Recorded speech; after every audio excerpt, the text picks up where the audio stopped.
Hi friends, ഞാൻ രാവിലെ തന്നെ ഒരു വീഡിയോ ആയിട്ട് വന്നത് ഒരു കാര്യം പറയാൻ വേണ്ടിയിട്ടായിരുന്നു കേട്ടോ. നമ്മൾ ലൈവൊക്കെ ചെയ്യുന്ന സമയത്ത് നമ്മൾ ലൈവ് അങ്ങനെ ആരും കാണാറൊന്നുമില്ല. അപ്പം എങ്ങനെയാണ് ഒരു ലൈവ് ചെയ്യുന്നത് ചിലപ്പോൾ എനിക്ക് അറിയാത്തതുകൊണ്ടായിരിക്കും. വരുന്ന ആൾക്കാരും കണ്ടിട്ട് അപ്പം തന്നെ തിരിച്ചു പോവാണ്. എന്താണ് നമുക്കുള്ള പോരായ്മ, അല്ലെങ്കിൽ നമ്മളെ ലൈവ് എങ്ങനെയാണ് ചെയ്യേണ്ടത് എന്നുള്ളത് നിങ്ങൾക്ക് ആർക്കെങ്കിലും അറിയെങ്കിൽ കമൻറ്റ് ചെയ്യണം. എല്ലാവരും പറയും ലൈവൊക്കെ ചെയ്ത് കഴിഞ്ഞാൽ സബ്സ്ക്രൈബറൊക്കെ വരാം, എല്ലാവരും ഇങ്ങനെ കാണുക, നമ്മളെല്ലാവരുമായിട്ട് പരിചയപ്പെടാനൊക്കെ. പക്ഷെ നമുക്ക് ഇതുവരെ അതിനുള്ളൊരു അവസരമൊന്നും കിട്ടിയിട്ടില്ല. വന്നു കഴിഞ്ഞാൽ പെട്ടെന്ന് എല്ലാവരും കണ്ടിട്ട് പെട്ടെന്ന് നോക്കിയിട്ട് പോവുകയാണ്.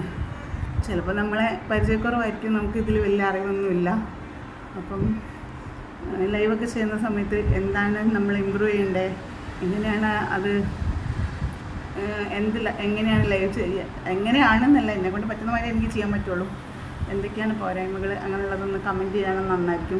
അങ്ങനെ ലൈവ് ചെയ്യുമ്പോൾ ഭയങ്കര ബോറിങ്ങാണ്. വന്നു കഴിഞ്ഞാൽ ചിലപ്പോൾ ഇങ്ങനെ നോക്കുമ്പോൾ ആരും വരില്ല. അപ്പം ഇങ്ങനെ ചെയ്യണം, എല്ലാം ചെയ്യണം എന്നുള്ളൊരാഗ്രഹം കൊണ്ടാണ് ഇതൊക്കെ ചെയ്യണേ.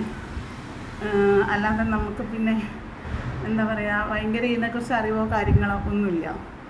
അപ്പം ലൈവൊക്കെ ചെയ്യുന്ന സമയത്ത് മാക്സിമം ഒന്ന് കാണാൻ സപ്പോർട്ട് ചെയ്യുക. നമ്മളെ അടുത്ത് എന്താ പോരായ്മകളുള്ള വെച്ചാൽ നമുക്കതൊന്ന് പറഞ്ഞു തരിക, കമൻറ്റ് ചെയ്യുക. അപ്പോൾ ഇത്രയേ ഉള്ളൂ.